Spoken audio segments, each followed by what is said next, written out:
আহমদ রসুল করিম আহমাবাদ। মাননীয় স্পিকার, আপনাকে ধন্যবাদ মহান জাতীয় সংসদে বাজেট অধিবেশনে আমাকে বক্তব্যের সুযোগ দেওয়ার জন্য। মাননীয় অর্থমন্ত্রী উপস্থাপিত এই বাজেট এত বড় সংখ্যার বাজেট, কোনোদিন অঙ্কে এত বড় সংখ্যা কষেছি বলেও মনে হচ্ছে না। তবু আমরা শুকরিয়া আদায় করি আল্লাহ পাকের যে বাংলাদেশ এগিয়ে যাচ্ছে, বাংলাদেশ স্বাবলম্বী এবং উন্নয়নশীল দেশ হিসাবে প্রতিষ্ঠিত হচ্ছে। মাননীয় প্রধানমন্ত্রী জননেত্রী শেখ হাসিনা তার উন্নয়ন পরিকল্পনা দিয়ে দেশকে স্বনির্ভর এবং পরমুখাপেক্ষিতা থেকে তিনি বাঁচানোর জন্য অনেক উদ্যোগ গ্রহণ করেছেন। তিনি ইতিমধ্যে প্রমাণ করেছেন যে পদ্মা সেতু, বঙ্গবন্ধু টানেল এবং বিমানবন্দরের তৃতীয় টানেল নির্মাণ সহ মেট্রো রেল সহ দৃশ্যমান অনেক উন্নয়নের মাধ্যমে বাংলাদেশ আমরা নিজেরা পারি, এটা তিনি প্রমাণ করেছেন। সেজন্য তার এই উন্নয়ন কর্মকাণ্ডের জন্য তাকে আন্তরিক ধন্যবাদ জানাচ্ছি। আমরা যেহেতু আমাদের সীমিত আয় নিয়ে আমাদের চিন্তা করতে হবে, আমাদের এই প্রায় 8 লক্ষ কোটি টাকার বাজেট যেমন আমাদেরকে আনন্দিত করতেছে, আমাদের এই বাজেটের অধিকাংশ ক্ষেত্রে আমাদের মিসইউজের সম্ভাবনা থেকে যায়। তল্পিবিহীন জুড়িতে আপনি যে কিছু ডালেন না কেন সেটা থাকে না। তাই মাননীয় স্পিকার, আমাদের এই বাজেট বিষয়ে আমাদের কথা হচ্ছে যে দেশের দুর্নীতিমুক্ত দেশ এবং জনসম্পদ গড়ে মানুষকে, দেশপ্রেমিক মানুষের দ্বারা দেশকে পরিচালনা করার উদ্যোগ গ্রহণ করা খুবই প্রয়োজন। এক্ষেত্রে আমাদের শিক্ষা ব্যবস্থাপনাকে আরো উন্নত করার জোর দাবি জানাচ্ছি।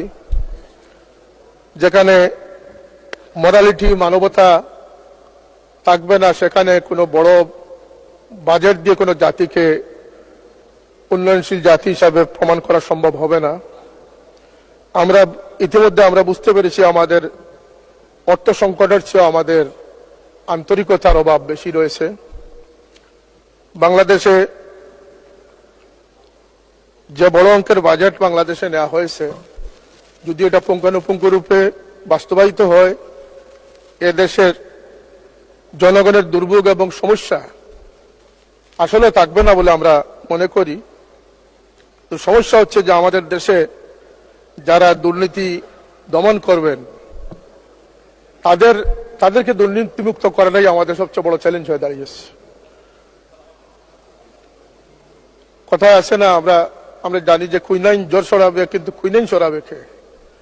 আমরা আমাদের কয়েকটি ডিপার্টমেন্টকে যদি আমরা সুপ্রশিক্ষিত করতে না পারি এবং তাদের উপরে যদি আমরা আস্থাশীল হতে না পারি, আমাদের এনবিআর, দুদক, অ্যান্টি কারাপশন, যেগুলো আমাদেরকে নিশ্চয়তা দিবে, যেগুলো আমাদেরকে দেশকে সুরক্ষিত রাখবে, এখানে সরিষার মধ্যে যদি বুথ এসে যায় তাহলে বুথ থামাবেন কি দিয়ে? এই যে হাজার খানেক জনবল, তাদেরকে যদি আমরা দেশপ্রেমিক, আন্তরিক, সুদক্ষ কর্মটা আমরা তৈরি করতে না পারি, আমরা যদি প্রাথমিক শিক্ষক যারা আছেন 1.5-2 লক্ষ শিক্ষককে যদি আমরা আমাদের ফাউন্ডেশন তৈরির জন্য প্রস্তুত করতে না পারি, শিশু বান্ধব করতে না পারি, মানব সম্পদ তৈরির কারিগর বানাতে না পারি, তাহলে আমাদের শিক্ষা ব্যবস্থার ভবিষ্যৎ অত্যন্ত খারাপ হবে, এটাই স্বাভাবিক। বাজেট প্রসঙ্গে আমি যদিও অর্থনীতি পড়েছি, কিন্তু এই বিষয়ে আমি কথাই বলে না যে হুজুরের দৌড় মসজিদের দিকে। আমি বাজেট বিষয়ে এমন কিছু বলতে আমি সাহস পাচ্ছি না। এবারের বাজেটে একটি বিষয়, কালো টাকাকে সাদা করার যে প্রস্তাবনা রয়েছে, নিঃসন্দেহের পিছনে কোনো যৌক্তিক কারণ থাকতে পারে। আমার অনুরোধ থাকবে যে এই সুযোগে যাতে দুর্নীতি প্রশ্রয় না পায়, দুর্নীতিবাজরা যাতে উৎসাহিত না হয়, এ বিষয়ে সতর্ক থাকা। 2 মিনিট। এবং দেশের যে টাকাগুলো বিদেশে পাচার করা হয়েছে, এমন অনেক রিপোর্ট রয়েছে, অনেক তথ্য রয়েছে, সেগুলোকে ফেরত আনা। কারণ দেশের রাজস্ব বাড়ানো উচিত, দেশকে স্বনির্ভর করা উচিত, দেশের উন্নয়নকে, অগ্রযাত্রাকে অব্যাহত রাখা উচিত। সেই লক্ষ্যে যারা পুকুর চুরি করে তাদেরকে বিচারের আওতায় এনে তাদেরকে শাস্তির আওতায় আনতে হবে। একদম প্রথম সংসদ সদস্য নির্বাচিত হলাম, ভাবলাম যে একটি ট্যাক্স মুক্ত গাড়ি পাবো। এখানে আমাদের উপরে ট্যাক্স আরোপ করে দেওয়া হচ্ছে। জীবনের প্রথম স্বপ্নটি কি বাস্তবায়ন হবে না? এটি মাননীয় সংসদ সদস্য যারা আছেন, আপনারা জানেন কত গাড়ি মিসইউজ হচ্ছে, পরিত্যক্ত অবস্থায় পড়ে আছে। সরকারের বিভিন্ন ডিপার্টমেন্ট এগুলো অব্যবস্থাপনায় রয়েছে। আর 300 জন সংসদ সদস্য একটি শুল্কমুক্ত গাড়ি পাবেন, তাও আবার 25% ট্যাক্স দিতে হবে। এটি আমাদের কাম্য নয় মাননীয় স্পিকার। আমরা আমাদের এখানে মাননীয় স্বাস্থ্যমন্ত্রী উপস্থিত আছেন, তার যোগ্য নেতৃত্বে স্বাস্থ্য সেবার উন্নতি হবে আমরা প্রত্যাশা রাখি। তিনি ইতিমধ্যে অনেক হাসপাতাল পরিদর্শন করেছেন, তার পরিদর্শনের ফলে অনেক দুর্নীতি বা অনেক অনিয়ম চলে যাবে, এটা আমরা বিশ্বাস করি। কিন্তু একটি বিষয় আমি আপনার মাধ্যমে তার নলেজে দিতে চাই, আমাদের দেশে মাদকাসক্ত যারা ড্রাগ এডিক্টেড হয় তাদের জন্য নিরাময়ের কিছু কেন্দ্র স্থাপিত হয়েছে। আমার কাছে কিছু তথ্য এমন এসেছে, আমি বিগত বছরখানেক থেকে যা উপলব্ধি করেছি, এখানে এই অজুহাতে, সামান্য অজুহাতে অনেক সময় অনেক সুস্থ মানুষকে নির্যাতন করা হয়, এমনকি তারা আত্মহত্যার পথ বেছে নেওয়ার ঘটনা আমাদের কাছে রয়েছে, আমাদের সামনে রয়েছে। মাননীয় সদস্য, আর 1 মিনিট। আর একটু সময় দেন মাননীয় স্পিকার, আমি হুজুরদের পক্ষ থেকে একজনই মাত্র। বলুন 2 মিনিট। আমাকে আর 5 মিনিট সময় দেন প্লিজ, আমার কিছু কথা রয়েছে। আচ্ছা বলুন। Thank you. আমরা এই বিষয়টা এবং পাবনা মানসিক হাসপাতাল মানবিক কারণে, এবং আমাদের দেশে মাননীয় স্বরাষ্ট্রমন্ত্রী এখানে নেই, জেলের ভিতরে যারা কয়েদি রয়েছে, বন্দী রয়েছে, তাদের প্রতি মানবিক দৃষ্টিভঙ্গি নিয়ে তাদের সুবিধা অসুবিধাগুলো দেখা একান্ত উচিত বলে আমি মনে করি। আমাদের শিক্ষা ব্যবস্থায় আমূল পরিবর্তন আনা উচিত। আমাদের সিলেবাস কমিটিতে যারা যোগ্য তাদেরকে দিয়ে সিলেবাস প্রণয়ন কমিটি তৈরি করা।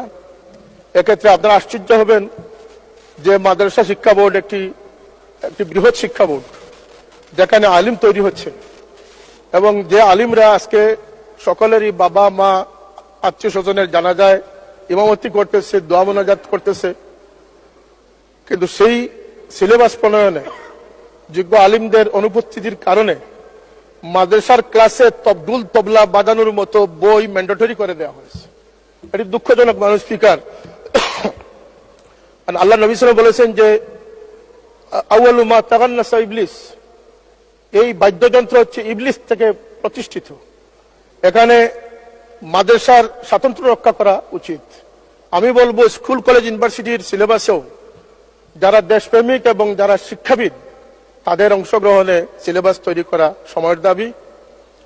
আমরা এ বিষয়ে জোর দাবি জানাচ্ছি যাতে এই অপ্রয়োজনীয় বইগুলো সিলেবাস থেকে সরিয়ে মানুষ গড়া যায়, মানুষ তৈরি করা যায়, দেশের সম্পদ মানব সম্পদ তৈরি করা যায়, সে ধরনের পাঠ্যপুস্তক প্রণয়ন করার প্রতি আমি জোর দাবি জানাচ্ছি। আমি আমার এলাকার 2-1টি দাবি এবং বৃহত্তর সিলেটের 2-1টি দাবি উপস্থাপন করতে চাই মাননীয় স্পিকার। একটি হচ্ছে যে আপনারা জানেন আকস্মিক বন্যায় গত 2022 সাল এবং আজকে 2024 সাল 360 আউলিয়ার স্মৃতিধন্য এই সিলেট তলিয়ে গেছে। শহরের অধিকাংশ স্থানে এমন কোনো বাসা নেই যেখানে কোমর পানি না হয়েছে। এই বন্যায় যে হাজার হাজার কোটি টাকার ক্ষতি হচ্ছে, সিলেটবাসী যে বন্যা প্লাবিত হচ্ছে, যদিও অনেক বিশেষজ্ঞরা মনে করেন যে মিঠামইনের এই সড়কটি অপরিকল্পিত হওয়ার কারণে, ব্রিজ কম থাকার কারণে সিলেটে আকস্মিক বন্যা হচ্ছে, সেটাও তলিয়ে দেখার সময়ের দাবি আমি মনে করি মাননীয় স্পিকার। আরেকটি প্রস্তাব আমি করতে চাই যে মাননীয় পানি সম্পদ মন্ত্রী মহোদয় এখানে আছেন, তিনি সিলেট সুনামগঞ্জ সফর করেছেন, আমাদের কনস্টিটিউয়েন্সির খবর তিনি নিয়েছেন, ধন্যবাদ তাকে। কিন্তু এই সংসদ অধিবেশনের পরপরই তিনি সিলেটে গিয়ে, আমরা আমন্ত্রণ জানাচ্ছি সিলেটের সংসদ সদস্য যারা আছি আমরা সবাই উপস্থিত থাকবো, এখানে সিলেটের মেয়র সহ আমরা গণ্যমান্য সবাই উপস্থিত থেকে এর কারণ এবং প্রতিকার চিহ্নিত করা খুবই প্রয়োজন বলে আমি মনে করতেছি। এ বিষয়ে মাননীয় মন্ত্রী উদ্যোগ নেবেন, আমাদের পক্ষ থেকে যে সহযোগিতার প্রয়োজন সেটা। এবং এখানে সুরমা কুশিয়ারা খননের ব্যাপারটা এসেছে, এই নৈবতা হারানো নদীগুলোর কারণে এটি একটি অন্যতম কারণ। আমার সংসদীয় আসনের একটি থানা হচ্ছে কানাইঘাট উপজেলা, যেখানে লুবা কুয়ারিতে ভারত থেকে ভারতের পাহাড়ি ডল থেকে নেমে আসা 1000 কোটি টাকার পাথর প্রতি বছর আমদানি হতো। এ থেকে সরকার 25-30 কোটি টাকা রাজস্ব আদায় করত। এটাকে সুনিয়ন্ত্রিত করলে 100 কোটি টাকা রাজস্ব আদায় করা সম্ভব হবে। এই পাথর কোয়ারিতে 1000 কোটি টাকার পাথর জব্দ করে রাখা হয়ে গেছে। কোন কারণে সেটা আমি সংসদ সদস্য আমি এটা বুঝতে পারতেছি না। আরেকটি কারণ হচ্ছে যে আজকে প্রায় 5 বছর যাবত এখানে পাথর উত্তোলন বন্ধ করা হয়েছে। এটিও বন্যার একটি কারণ এই পাথরগুলো না অপসারণ করলে এই জায়গাটা গভীর হয় না, আর গভীর না হওয়ার কারণে ফ্লাড আরো সহজ হয়। সুতরাং এখানে আশ্চর্যের বিষয় মানুষ স্পিকার, এখানে 8-10 লক্ষ শ্রমিকের রুটি রুজির ব্যবস্থা রয়েছে।